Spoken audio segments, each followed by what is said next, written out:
बिस्मिल्लाहिर्रहमानिर्रहीम। अस्सलाम वालेकुम। नावल एक्स ऑफिशियल में खुश आमदीद।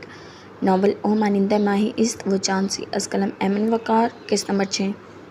जानान और हानिया बहुत ज़्यादा खुश थी। इन दोनों के अलावा बहुत से स्टूडेंट ने अलग अलग मौजू पर तकरीरें की थी, अलग अलग खेलों में हिस्से लिए थे। बहुत से स्टूडेंट ने स्टॉल्स लगाए हुए थे। हानी, चलो आ जाओ, मैंने बॉक्सिंग टूर्नामेंट देखना है, जिया ने इनवाइट किया था। जाना ने अपने स्टॉलर की पिन सेट करते हुए मसरूफ़ अंदाज में कहा था। ना जानूं इस छिछुंदर ने हमें क्यों दावत दी। हानिया ने सीने पर हाथ बांधते हुए जनान को घूरती नज़रों से देखा था, तो जनान हानिया की तरफ मुतवज्जा हुई थी। हानी, पहली बात, किसी को ऐसे नहीं बोलते। दूसरी बात, इन्होंने हमारी मदद की थी। जब तुम एडमिन ऑफिस गई हुई थी तब जायान ने मेरी मदद की थी।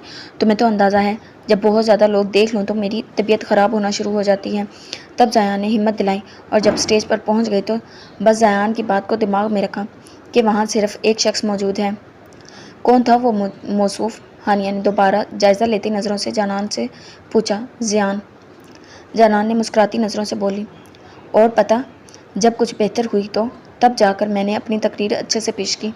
जानान किसी ट्रांस की कैफियत में बोली थी। सही है जयान, तो फिर भी कुछ सही है, लेकिन इसका वो दोस्त सड़ा हुआ बैंगन कसम से जहर लगता है।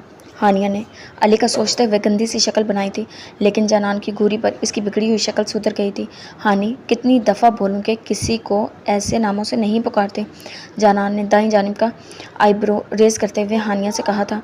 अच्छा, पता है, बड़ी अम्मा ना हो तो। हानिया ने जानान की घूरती आंखों से बचने के लिए यहाँ वहाँ आंखें घुमाई, मगर मुसलसल जानान ही घूरती नज़रों में देखते हुए मैच की याद दिलाई थी। अच्छा ना जानू, गलती हो गई।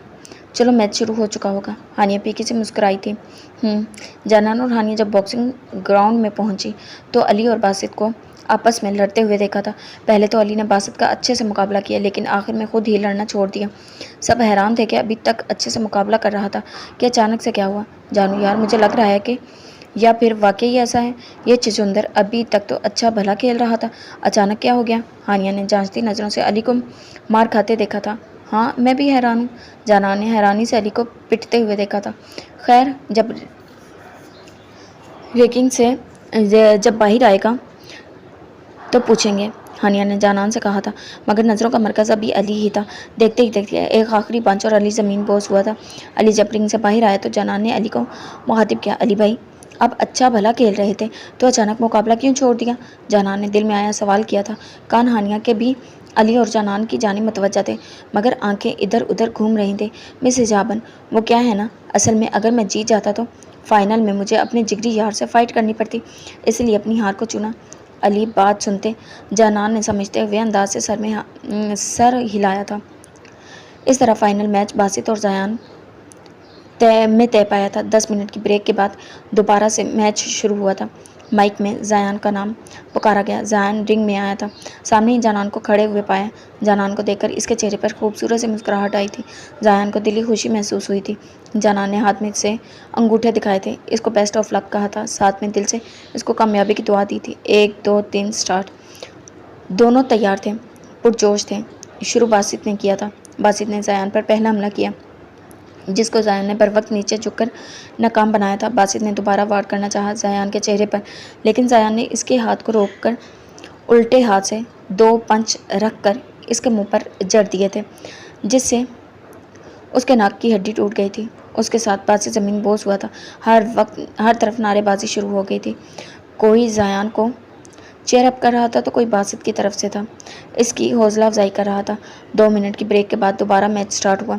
बासित ने मैच दोबारा शुरू होते ही कई वार किए थे, लेकिन जियान ने अच्छे से इसको मात दी थी। अचानक जयान की नज़र जानान पर पड़ी, जो इसके नाम का झंडा लहरा रही थी। बासित ने जयान की तवज्जो खेल पर ना पाकर इसके चेहरे पर एक जोरदार किस्म का पंच मारा कि जयान नीचे गिरते गिरते बचा, लेकिन इस दौरान जयान का होंठ फट गया और मुंह से खून का फवारा फूट पड़ा। पूरे ग्राउंड में एकदम खामोशी सी छा गई थी। अली भी शाख की कैफियत में मुब्तला हो गया। जो बॉक्सिंग चैंपियन था, आज कैसे इतना लापरवाह हो गया था। अली, जो अभी अपनी ड्रेसिंग करवा के आया था, हैरान कुन नज़रों से जायान को देख रहा था। कुछ ही सेकंड लगे, जायान ने खुद को संभाला और एक दर एक 4 से 5 गुण से बासित के जर दिए थे, जिसकी वजह से बासित होशो हवा से बेगाना ज़मीन पर गिर पड़ा था। कमीना साला प्यार से पेश आ रहा था। इसका मतलब ये नहीं था कि मेरा ध्यान तुझ पर नहीं। थोड़ी दाद वसूल करने के लिए मार खानी पड़ती है। जया ने अपने फटे होंठ पर से खून को साफ करते हुए बासित की बेहोश वजूद से कहा था। याहू जयान। जयान के सपोर्टर ऊंची आवाज़ में चीखे थे। पूरे ग्राउंड में जयान की जीत के नारे थे। जयान रिंग से बाहर आया था तो सब इसकी तरफ बढ़े थे और जयान के साथ चकाचक तस्वीरें बनवाने लगे थे। लेकिन जयान सबको नज़रअंदाज करते आगे बढ़ा, जिनमें अली भी शामिल था। वो हैरान सा जयान की इस हरकत को जांचती नज़रों से देख रहा था। जयान जो सबको नज़रअंदाज करता आगे बढ़ रहा था, वो जानान की तरफ आया था, जो कि अब वापस जा रही थी। मिस जानान। जयान की आवाज़ पर जानान की वापसी के लिए हुए कदम रुके थे। जी, आपने मुझे मैच की जीत पर मुबारकबाद नहीं दी। जयान ने बालों में हाथ चलाते हुए डीटो की तरह अपनी जीत की मुबारकबाद मांगी थी। जयान की बात पर जानान को शर्मिंदगी ने आन घेरा था। वो दरअसल आप सबके साथ मसरूफ़ थे, इसीलिए खैर आपको बहुत बहुत मुबारक हो। जानान खुशदिली के साथ बोली। जानान के बाद हानिया ने भी मुबारकबाद दी। जयान ने खुशी से हाथ मिलाने के लिए हाथ आगे बढ़ाया था, मगर जानान माजरत ख्वाह लहजे में बोली थी कि मैं किसी भी लड़के से हाथ नहीं मिलाती। और सॉरी, मैं भी पागल हूँ। जयान ने अपना हाथ पीछे कर लिया, ले जाते हुए बालों में फेरा। थैंक्स मिस जानान, ये आपकी दुआ का नतीजा है। आपकी वजह से आज मैच जीता हूँ। जयान ने दिल के हाथों मजबूर होते हुए अपनी बात को तवील किया था। बेशक मेरी दुआ साथ थी, मगर वो मालिक सबको उसकी मेहनत का फल देता है और माशाल्लाह से आपने जम के मुकाबला किया है। जानान की बात पर जयान की मुस्कुराहट गहरी हुई थी। चले अब हम दोनों चलते हैं, बहुत देर हो गई है। अल्लाह हाफिज़। जानान ने घड़ी पर वक्त देखते हुए कहा। जयान से गोया हुई थी तो जवाबन जयान ने महज सर हिला दिया। जानान और हानिया बाहर की तरफ बढ़ गई थी। गेट पर पहुंची तो ड्राइवर को पहले से मौजूद पाया था, तो दोनों गाड़ी में बैठकर घर की तरफ रवाना हो गई। जानान के जाने के बाद जयान मुस्कुराता हुआ पीछे पलटा था। अली को घूरते हुए पाया तो चेहरे पर मुस्कुराहट एकदम गायब हो गई। क्या हुआ? जाया ने यहाँ वहाँ देखते हुए आंखें घुमाते हुए अनजान बनने की कोशिश की, मगर जवाबन अली ने डबल घूरी से नवाजा था। अभी जैसा तू समझ रहा है वैसा कुछ भी नहीं है। मैंने बस मिस जानान की मदद की थी तो वो मेरा शुक्रिया अदा करने आई थी बस। जाया ने मामला रफा दफा करने की कोशिश की। हाँ हाँ कमीने साले, आगे फूट, यहाँ बुलाने के क्यों मरा जा रहा था? अली ने अपनी आस्तीनें ऊपर चढ़ाई थी। अभी सच में मैंने अब इनको मैच देखने की दावत दी थी। अब की बार जाया ने मस्कीनों जैसी शक्ल बनाई थी। बस इतना ही है ना, क्योंकि मुझे ना तेरी बातों पर यकीन नहीं आ रहा। अली की बात पर जाया ने माथे पर बल डाले। जाया ने अली को घूरा। अच्छा चलो अब घर चलते हैं। अली झट से बात का रुख बदल गया था। चलो, जाया ने मुख्तसर से जवाब दिया था। कुछ ही देर में दोनों अपने अपने घरों की तरफ रवाना हो गए। जानान और हानिया घर दाखिल हुई तो ऊंची आवाज़ में सबको सलाम किया। अस्सलाम वालेकुम।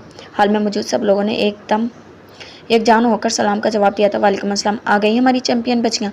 जी मामू जान। जानान ने अफजल साहब के सामने सर झुकाते हुए दुआ ली थी। अरे मामा और बाबा आप यहाँ? हानिया सारा बेगम और अफजल साहब को देखकर बोली थी। जी बिल्कुल हम यहाँ। क्यों हम नहीं आ सकते? सिर्फ आप ही आ सकती हो? अफजल साहब ने हानिया के सर पर बोसा देते हुए पूछा था। अरे नहीं बाबा जान, मेरा ये मतलब नहीं था। असल में बाबा जान, मेरी जानकारी के मुताबिक आप इस वक्त अपने प्यारे से दफ्तर में होते हैं ना? हानिया के अंदाज पर सब हंस दिए थे। जानान ने भी सारा और अफजल साहब से खैर खैरियत से दरियाफ्त कि फिर कुछ ही देर बैठने के बाद हानिया और जानान फ्रेश होते हैं अपने कमरे में चली गई। माशाल्लाह हमजा, जानान बेटी तुम्हारी किसी नेकी का सिला है। जहाँ भी होती है वहाँ खुशियाँ ही खुशियाँ होती हैं। अफजल साहब ने खुश दिली से जानान की तारीफ़ की थी। बेशक अफजल भाई, मुझे भी यही लगता है। मेरी गुड़िया जान मेरी किसी नेकी का सिला है। हमजा मुस्कुराते हुए जवाब दे रहा था। दिल ही दिल में अपने खुदा का शुक्र अदा कर रहा था। काश कि तुम्हारा ख़ानदान भी जानान को कबूल कर लेता। कितना खुश नसीब होती तुम्हारी मोरे अगर जानान को कबूल कर लेती। लेकिन इन्होंने ज़माना जहलियत की तरह बेटी को बदजात मनहूसियत कहा और अपनी अना की तस्कीन के लिए बेटी को ज़िंदा दरगोर करने का हुक्म दिया, और इनका हुक्म ना मानने पर इन्होंने अपने लख्ते जिगर से मुँह मोड़ लिया, एक बार भी याद ना किया। और यही नहीं, बेचारी गुल को भी अपने ख़ानदान अपने घर वालों से हर रिश्ता ख़त्म करना पड़ा। अफजल साहब अफसोस और दुख से बोले थे। हमजा से कुछ जवाब ना बन पाया तो बस इनकार भरा। और फिर अफजल भाई हम दोनों यहाँ आ गए। सब कुछ बदल गया। बोल चाल तक भुला दी। माजी बहुत तल गुजरा, मगर यहाँ आप मिले, सारा आपा मिली। हमजा दुखी दिल से बोला था, मगर लहजे की आखिर में खुशी की रमक थी। लेकिन अगर इस पाक परवरदिगार ने कुछ लिया तो मुझे जानान जैसी नेक परहेजगार बेटी से नवाजा। बेशक इसमें कोई ना कोई मसलियत होगी। गुलबानो ने माहौल में छाई अफसरदगी को दूर करने के लिए सबको खाने पर बुलाया था। अच्छा, आप सब माजी की यादों को छोड़ें और आएँ खाना खा लें। बच्चियाँ भी अभी आती ही होंगी। मम्मा जानान की अचानक आवाज़ पर हाल में खामोशी छा गई। सबके चेहरों पर डर के साए लहराए थे कि कहीं इतने सालों छुपाया राज पल भर में जानान के सामने आया तो नहीं हो गया। मम्मा कहाँ खो गई? मुझे जग में पानी डाल दें। हानि को बहुत ज़्यादा प्यास लगी हुई है और जग खाली है। जानान की बात पर सब ने शुक्र का सांस लिया था कि जानान अभी ही आई थी। हाँ मेरी गुड़िया, मुझे 2 में डाल देती हूँ। गुलबानो ने जानान को जग में पानी भर कर दिया और जल्दी नीचे खाने के लिए बुलाया। सारा बेगम की बात पर सबने मुस्कुराते हुए इत्तेफाक में सर हिलाया। खूब सारी बातें की गई। शाम के वक्त हानिया लोग अपने घर लौट आए थे। अगले दिन सब यूनिवर्सिटी आए थे। सबको अपने अपने ग्रुप मेंबर्स का पता चला। जहाँ ज़यान बहुत ज़्यादा खुश था, वहीं अली की शक्ल ऐसी थी कि जैसे कोई कड़वा बादाम निगल लिया हो। क्या ज़यान पूरी क्लास में सिर्फ मिस हिजाबन उर्फ निकाबन और वो काली बिंदी मिली थी हमारे ग्रुप मेंबर बनने के लिए? अली ने नाक मुँह चढ़ा कर दुहाई दी थी। मिस जानान नाम है उनका, ना कि हिजाबन उर्फ निकाबन। ज़यान अली की बात पर भड़का था। हैं ज़यान, ये मैं क्या सुन रहा हूँ? ये नाम भी तो तुमने ही दिया था। अली ने ज़यान के अंदाज का बिना बुरा मनाए घूरते हुए ज़यान से कहा था। नहीं तो मैंने तो नहीं दिया था। ज़यान के साथ मुकर जाने पर अली ने मुंह खोले सकते में देखा था। मैं देख रहा हूँ ज़यान, तू आजकल बदल रहा है। अली जानान नज़रों से घूरते हुए ज़यान से बोला। और मुझे लग रहा है तेरे दिमाग में कोई फ़र्क आ गया है। ज़यान ने अली को डपटते हुए बात को हवा में उड़ाया था। अच्छा चल, मिस जानान और हानिया के साथ प्रेजेंटेशन को डिस्कस कर लेते हैं। ज़यान ने दोनों को आपस में बात करते हुए देखकर अली से कहा था। चलो, अस्सलाम वालेकुम। हानिया और जाना बातों में गुम थी कि अपने करीब से किसी की मर्दाना आवाज़ सुनाई थी तो जानान और हानिया जहाँ बैठी वहीं दाईं तरफ पलटी थी जहाँ ज़यान और अली ठहरे हुए थे। वालेकुम अस्सलाम, हानिया और जानान ने जवाब दिया था। वह मिस जानान, क्लास में 4 लोगों का ग्रुप बना है। आप दोनों और हम दोनों एक ही ग्रुप में हैं। ज़यान को इतना शरीफाना अंदाज देखकर अली पर सख्ता तारी हुआ था। जी, हमें भी अभी मालूम हुआ है कि आप दोनों के साथ ही हमारे कर्म फूटे हैं। हानिया ने अली को देखते हुए तंजिया अंदाज में बोली थी। जवाबन जानान ने हानिया को घूरते हुए खामोश करवाया था। दूसरी जानिब अली ने सब्र के घूंट भरे थे क्योंकि आते हुए ज़यान ने अली को खामोश रहने की ताकीद की थी। जी बिल्कुल ज़यान, हम भी आप दोनों के पास आने वाली ही थी कि टॉपिक डिस्कस कर लें। तो चलें फिर लाइब्रेरी। ज़यान ने दोनों से पूछा था। जी, जवाब हानि ने दिया था। तो चारों अपना अपना बैग लेते लाइब्रेरी की तरफ चल दिए थे। वहाँ जाके सब ने टॉपिक और प्रेजेंटेशन की तैयारी शुरू कर दी थी। एक हफ्ते में इनके काफ़ी हद तक बात होती, साथ साथ हंसी मजाक भी हो जाता था।